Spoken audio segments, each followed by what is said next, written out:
Hi, I'm Jennifer Crane with Itsy Bitsy Book Reviewers. Pleased to read you a part of An Author's Research Notes on Medieval England, a guide for aspiring writers of historical fiction by T.L. Clarke.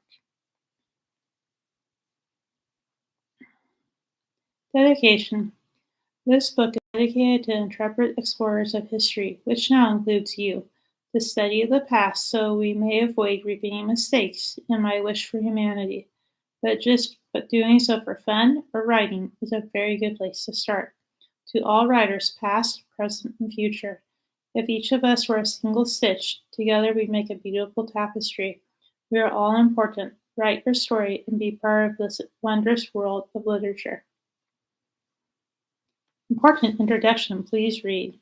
This book contains information that I, the author, T.L. Clarke, gathered whilst conducting research for my medieval fiction books. Everything has been cross-referenced across more than one source. However, history is only ever the interpretation of the person viewing it. One always seeks documentary evidence, but again, even that is written from one person's perspective. We each of us view life through the lens of our own lived experience. For example, for many a year, we were led to believe that Richard III was a hunchback, thanks in part to William Shakespeare.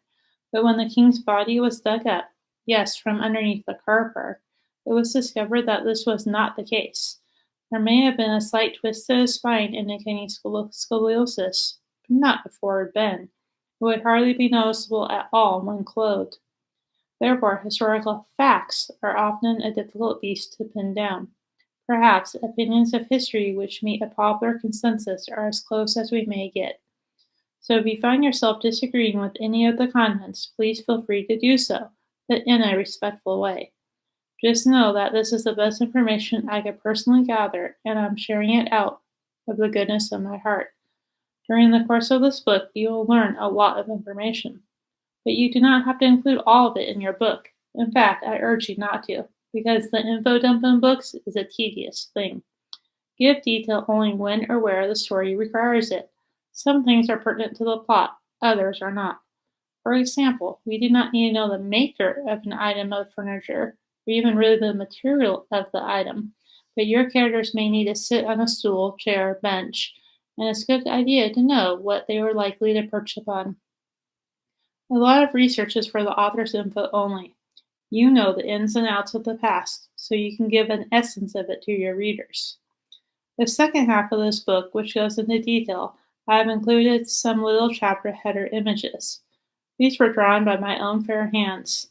I am not an artist, clearly. These are for amusement more than accuracy, and because my own eyes can't cope with too much text without variation. There's also a section where you'll find some writing prompts: A, for fun, and B, to get your brain ticking. And B, I do use the terms BC and AD. I'm at an age where that is what I was taught, and my neurodivergent brain gets confused between BCE and CE. I imply no religious bias or offense by this. It's just what makes sense to me. Important introduction is done. Now the book's mission statement. So look to write Love in the Roses and Love Habit. I did a lot of research. Having spent hours upon hours, 3 years total, including writing time, trawling the internet and rifling through books, I collated a whole heap of notes. I cross-referenced information as I went, trying to ensure everything I'd gathered was as accurate as I could possibly make it.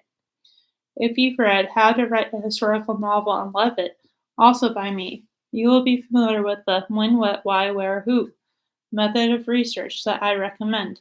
But please don't worry if you haven't read it yet, it's not a prerequisite. That book handles the high-level approach to researching, writing, formatting, publishing, and advertising a historical book. It poses thought-provoking questions and prompts to help you get started. This book, however, is a companion to that and is a collection of all my lovely research notes. Its purpose is to offer other authors, presumably like yourself, an easy one-stop shop, at least to get the bulk of what you'll need to know before embarking upon your own wonderful tale, so that you can create realistic works of fiction. Whether you're writing a historical fiction, romance novel, or even a fantasy one, I hope you find information herein which helps you give color and shape to your story. There will probably still be stuff you need to check for yourself. I don't know the details of what you're writing. There's always specifics. But as I just said, it's a good starting point. I try to lay it out in some semblance of order in a way that's easy to digest. There is a section giving an overview of the entire medieval era, and then a more detailed section about 15th century England. It's also scattered with my British wit, because nobody wants a boring book, do they? And hey, I just can't help the snark. Anyway, this book is my way of helping other authors and is offered with loving kindness. Medieval Overview. Medieval Era Definition. Righty-ho, we'll begin with the basics. The medieval era, aka medieval period or the Middle Ages. That's what we're looking at in this book, obviously. Fun fact, until the 19th century, Middle Ages was the term which was used. Some historians then used the Latin medium avium, medium meaning middle, and avium meaning age. Around 1817, this was contracted to medieval. Then in 1876, another historian's book changed that to medieval, how we spell it today. Typewriters don't have the AE key, so a choice had to be made. The British seemed to favor the AE, whilst Americans preferred to drop the A.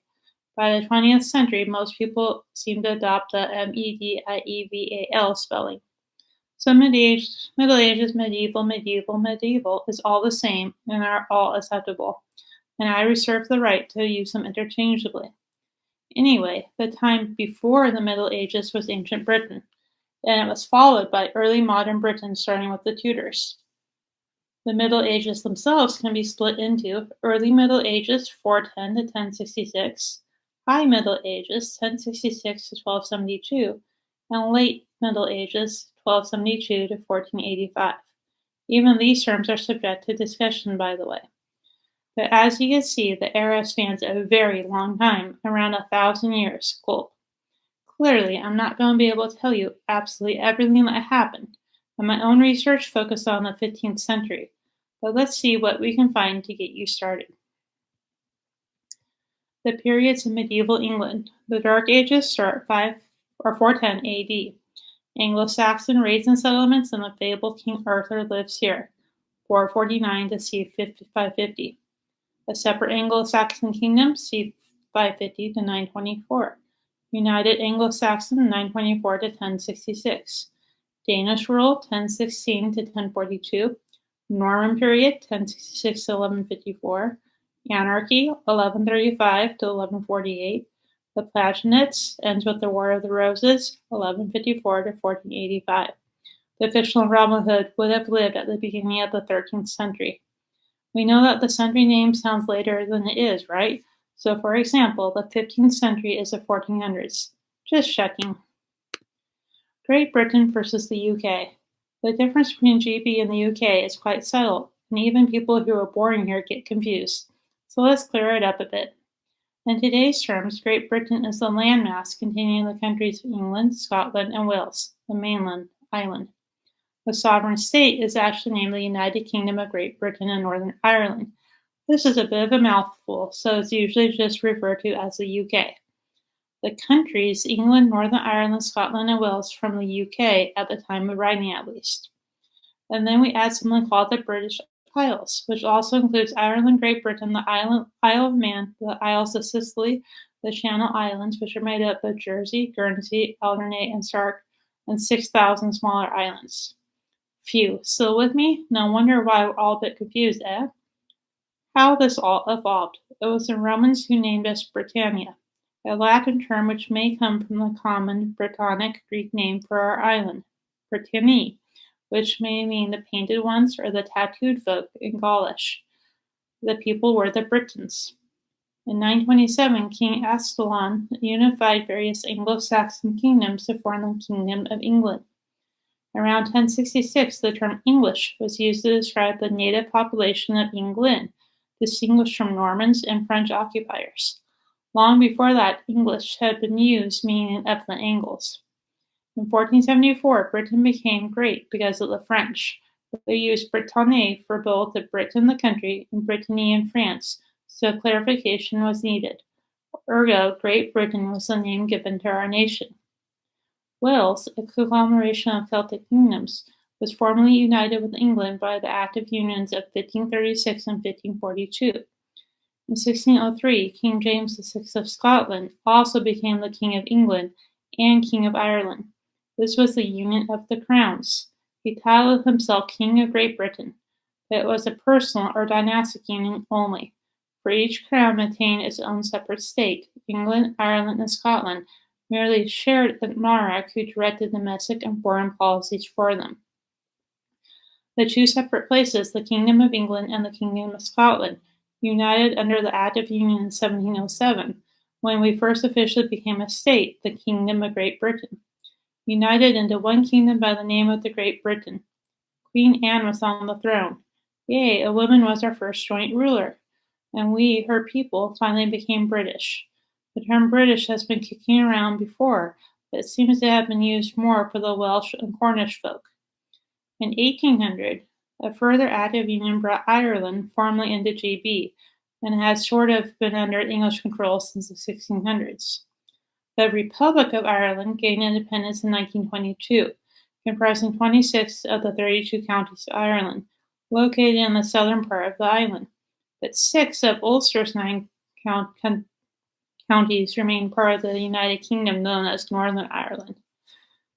This long history of Britannia, Britain's Great Britain, etc. is probably why we like the abbreviation BRICS. It encompasses us all. By the way, the flag of the UK is the Union flag, the red, white, and blue cross. It only becomes a Union Jack when it's on board of a Royal Navy ship flown from the jackstaff.